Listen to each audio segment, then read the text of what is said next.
Good morning, Rio Grande students. Just here to do our lesson for our strategy of, or property actually, of using the break apart strategy, or we also call that the distributive property. And what distribute means, it means to take apart. So we're breaking apart a factor in the arrays. And we're using arrays because it just is a very nice visual model. And so we're going to be taking a look at, I can break apart one factor into two addends to show two smaller parts. So in your Envisions book, we are going to be looking at page 148 and 149. And we're going to be working with factors of 6 and 7. Now, you will notice here on the board, I have an array already set up for us. And you will see that I have 3 rows. And remember, the first factor tells us how many groups of rows. And I have 3 rows with 4 in each row. So 3 rows of 4. And to write that as a multiplication sentence, we know that we have 3 times 4. We have 3 groups with 4 in each group. Now, when we're working with a factor of 6, we should realize that when we work with a factor of 6, we can double our factor of 3 to help us get a factor of 6. So if I double, which means I do this twice, or I create this array twice, I'm going to put 3 more rows in here, and those 3 more rows now let me know that now I don't just have 3 rows of 6, I have, 3 rows of 4, I have 6 rows of 4 now. So what that tells me is if I take 3 rows of 4 and double it with another 3 rows of 4, now together I have my total of 6 rows with 4 in each row. So now, as I think about this, as I write this as a multiplication sentence, I can say I have 6 rows of 4.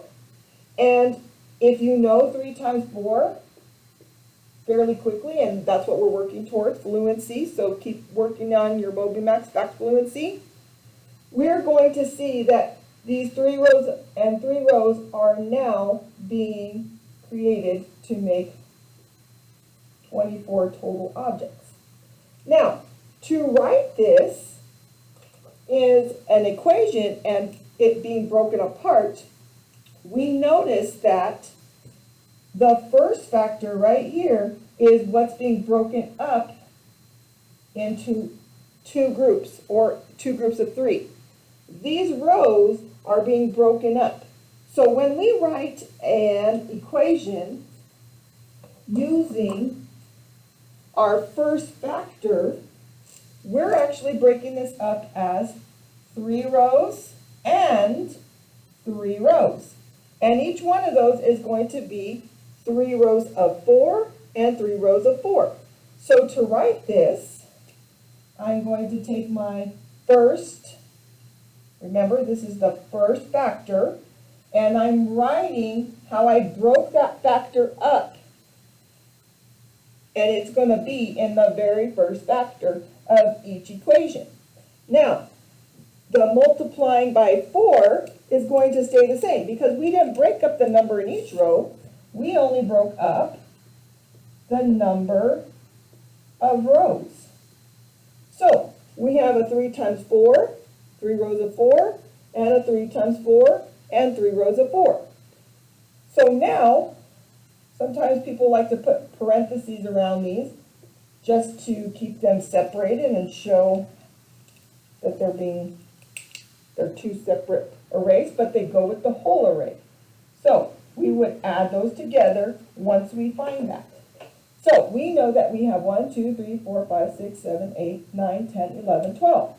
We have 12 in the top array, And if I show where I'm breaking that up, it'd be right here along that line. And I have 12 more here. And 12 and 12 makes 24. Now, if I chose not to break up the 6 as a 3 and a 3, and I'm just going to change my division line here, what if I wanted to do 4 rows with 4 in each row? So basically, I'm breaking up the rows again, but I'm just breaking them up into a little different number of rows. So a 4 and a 2. So I would have 4 rows of 2 and 4 rows of 4 and 2 rows of 4. So 4 rows of 4, I need to write an equation for that. And if I'm going to do that, remember this is the first factor. So my first factor is being broken apart as a 4 and a 2. So you can see here I have 4 rows of 4 here and 2 rows of 4 there.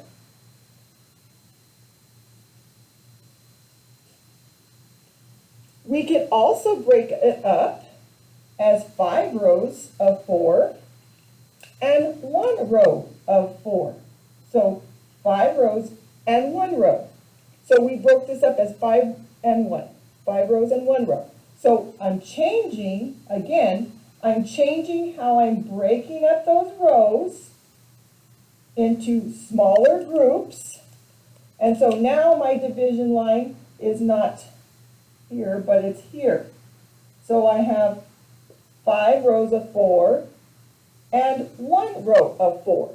And so again, since I'm breaking up this first factor of 6, I know that the first factor in each one of these separate smaller equations is going to be my first factor broken up as 5 here and 1 there. And of course, now this is going to change as 20 and 4. Now this is probably the easiest one to see when you put the two partial products. These are called partial products because this is a product of this array and this is a product of this array. And when I put them together, I get my whole product of 24. Right there. So when I had 4 times 4, that would have been 16. And 2 times 4 would have been 8. And 16 and 8 is 24. So the number of objects aren't changing, it's how I break apart the equation. Now, let's take a look at what if I were going to do, instead of, what if I wanted to do a multiple of 7? Now, factor of 7 would change this a little bit. I'm going to change my array. So my multiplication sentence is also going to change. So if I put in another row here, and the reason they're starting with rows is to make it easier for you to understand rows first, and then we'll go after Thanksgiving and start breaking up the number in each row. But let's just start with rows for now. So this tells me now I have 7 rows of 4. So I'm changing my number of rows or my number of groups, because remember a row is considered a group, just in a more formal arrangement in lines, okay? And if I write that as a multiplication sentence, I know I have 7 rows with 4 in each row, and I'm going to get my product, my total here. Now, when I break this up, and I'm just going to show how the different ways to break up 7. I could break up 7. I like to do it as 5 and 2. So it's 5 and 2 multiplied by 4. So to do that, I have 1, 2, 3, 4, 5 rows and 1, 2, 2 rows. So now when I go over here, I have 5 rows of 4. Notice my second factor is not changing. I'm not adding any more objects to the end of this. This is going to stay 4. So I have 5 rows of 4 and 2 rows of 4. Now, to write each one of these as a separate, smaller equation, I'm going to take my first factor and put it in the first factor of my smaller array. And I'm going to take my first factor of the second array and put it as the first factor here. And then I know that each one of these is going to have 4 in each row. So I have 5 rows of 4 here. I have 2 rows of 4 here. And when I put those together, and like I said, lots of people like to put these in parentheses just to kind of help group them and see that they're being separated by this is this area right here, and this equation models this area right here. And so 5 times 4 is 20, and 2 times 4 is 8, and this is why I like 5s and 2s, because they're so easy for us to break up in our heads quickly. 20 and 8 together, my partial products, is going to give me 28. So 28 is all of the objects that are in this array. Now, is that the only way I can break up 7 rows? Definitely not. I can also break up the factor of 7 instead of 5 and 2. Some people like to break it up as 4 and 3 or 3 and 4. Doesn't matter. This is 4 rows of 4 and 3 rows of 4. And so this first factor is what I'm breaking apart as as 4 rows and 3 rows. Notice I don't have a multiplication symbol here, because this is not 4 groups of 3. This is 4, 1, 2, 3, 4, and this is 3, 1, 2, 3. And when I put 4 and 3 together, I make 7. So make sure you're being very careful about, this is not a multiplication symbol. This is an addition symbol where we break up this factor as 2 different parts. So I have 4 rows of 4, and now I have 3 rows of 4, and these 4 rows of 4 are now going to be 16, and my 3 rows of 4 are now going to be 12, and when I put my 16 and my 12 together, 10 and 10 is 20, and 6 and 2 makes 8, and so I have 28 as my product. These are partial products. What do we call them? Partial products. Now, again, not the only way to break this up, but again, we want to do it as easily as we see we can do it. So, I'm going to break it apart differently. Again, remember, these are the first factor that goes with this first factor in my equation. So, let's try one more. If I had 6 rows and 1 row, that means I'm breaking up my rows as 6 rows and 1 row. Now, that means I have 6 rows with 4 in each row here. I have 1 row with that 4 in that row there, and I have 6 rows of 4 and 1 row of 4. And when I take 6 groups of 4, and if you don't know your 4s yet or your 6s, you can use repeated addition as 6 plus 6 plus 6 plus 6. Most of us know 6 plus 6 is 12, and 6 plus 6 is 12, so that gives me 24.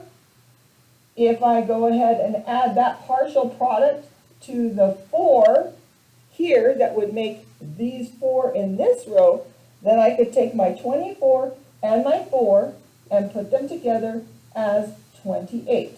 So these are called partial products because they're part of the array or they're part of the product, but they're not the whole product. So this is my part here, partial product.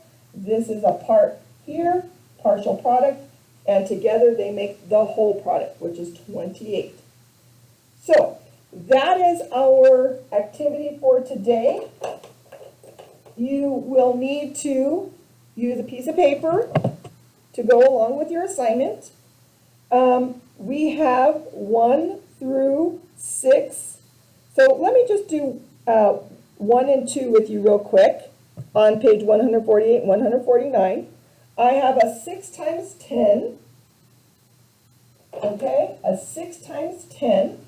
So that means I have 6 rows with 10 in that row, 6 rows of 10. So that changes my equation to 6 times 10. Now, how does that change? Because remember, if we're going to use 3, remember 3s, we can double 3s to help us with 10s. So really, I'm changing my second factor here in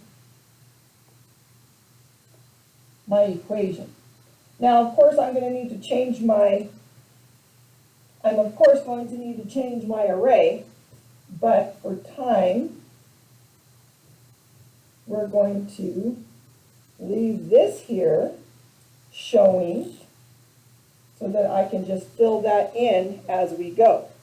So I'm going to have 6 rows of 10,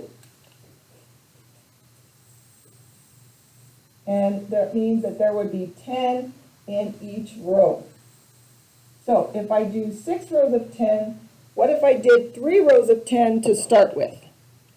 If I do 3 rows of 10, this is 1, 2, 3, 4, 5, 6, 7, 8, 9, 9, and 10.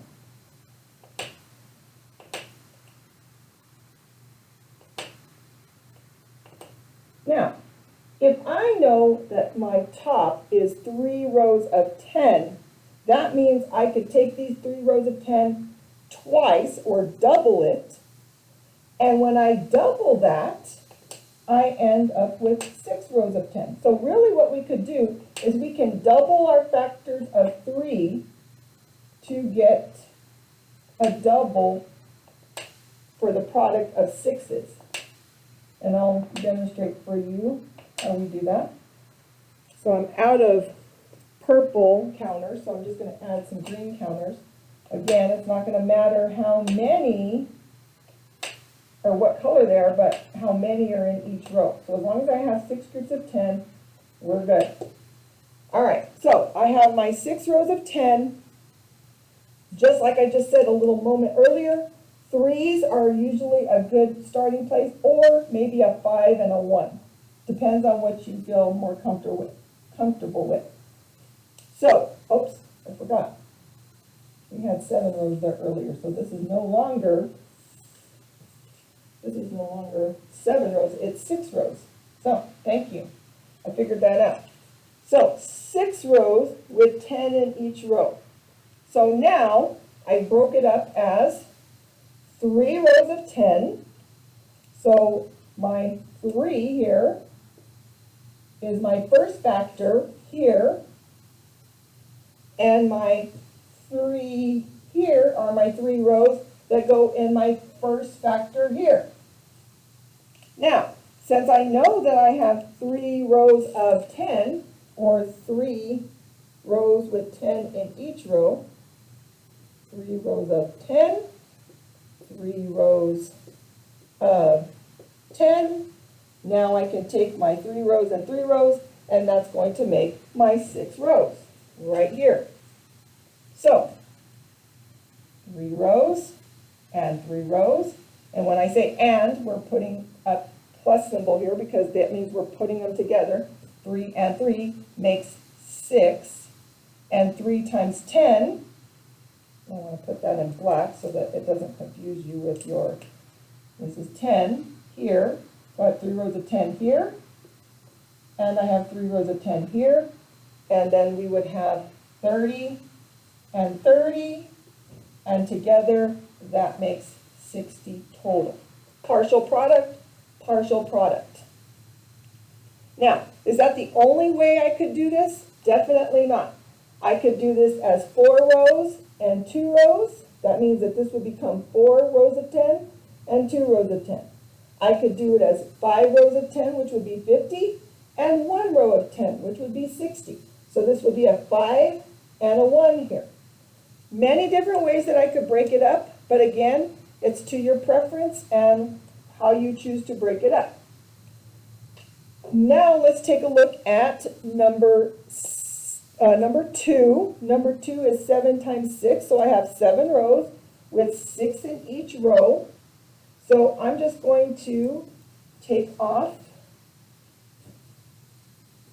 here and just start thinking about, okay, I'm not going to look at these now. I want to see if I can use what I know now to just break it apart myself without having to use too much of an array. But I guess we could just kind of keep it in our back of our mind here.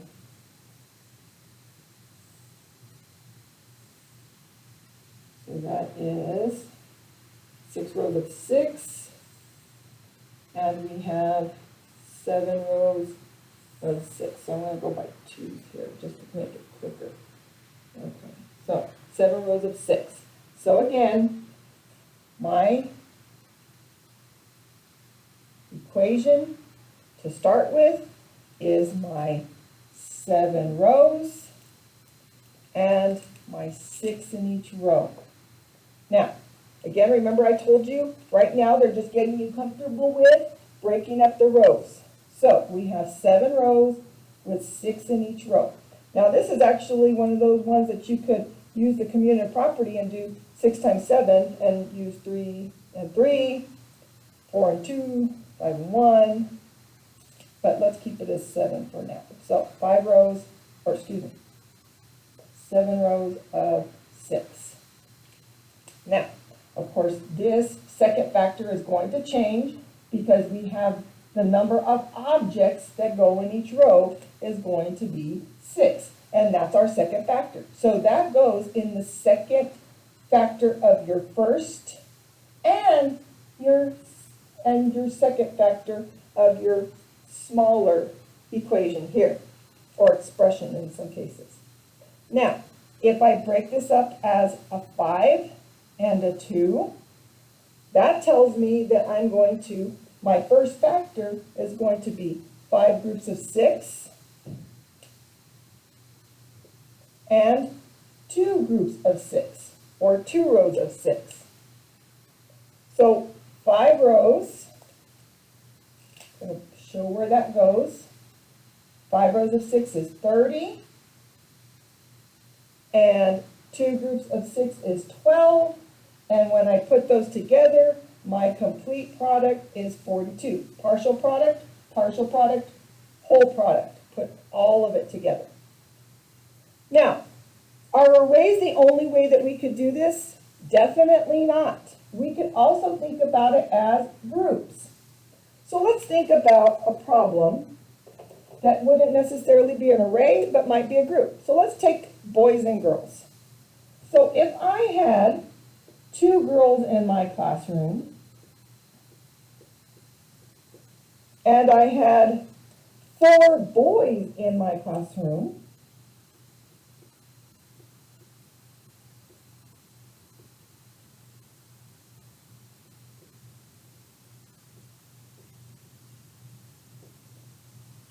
those would be my groups. Now, if each one of those people gets 2 popsicles, let's say for example, then how many popsicles do we have total?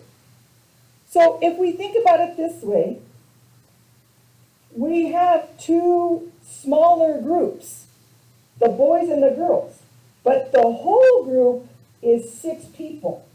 So I could take that and create it as 6 groups with 2 in each group. And I'm just trying to make this kind of easy just to get my point across that this doesn't have to be in an array, it could also be in groups.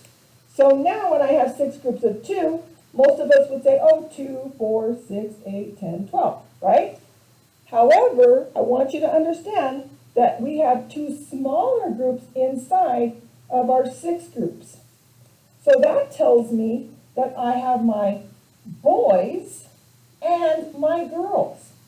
And each one of them has 2 popsicles for each one of them.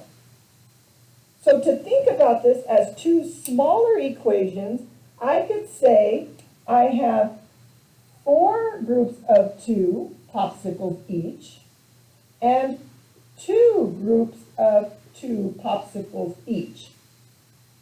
And so when I write this as a complete equation, I'm taking the 4 groups of 2 from here and adding it to the 2 groups of 2 here.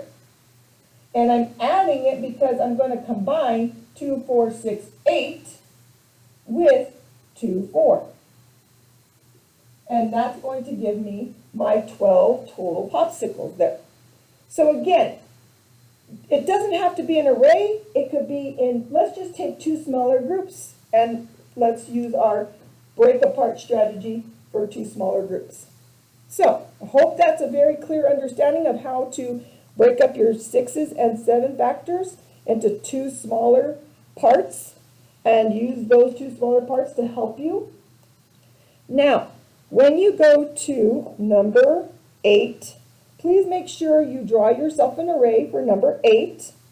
So your assignment is going to be 1 through 18, okay? 1 through 18. And then I also want you to do, I believe I had you do 26, 27, 28, and 29. Hang on, let me make sure, double check.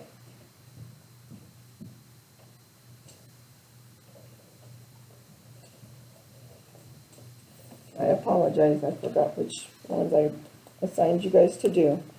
So, here we go. So, 1 through 18, 26, 27, 28, and 29. Yes. So, I was correct. 26, 27, 28, and 29. So, 1 through 18, and 26, 27, 28, and 29. So, now that you have a good understanding of how to break this apart, now you can use your understanding to help you break it apart in your assignment for today. So remember, if you have any questions, please put them into Schoology. I will look at them as soon as I can. Let me double check and make sure. And we'll talk about this at meeting today too. But I just wanted to put, for those that can't make it to meeting today, I just want to make sure that everybody's clear on what your assignment is for today on 148 and 149. Okay, so please draw arrays for these. We've already done 1 and 2 together, as you can see. You're going to use your understanding of drawing arrays to help you with this assignment. Okay, so I want to see an array for each one.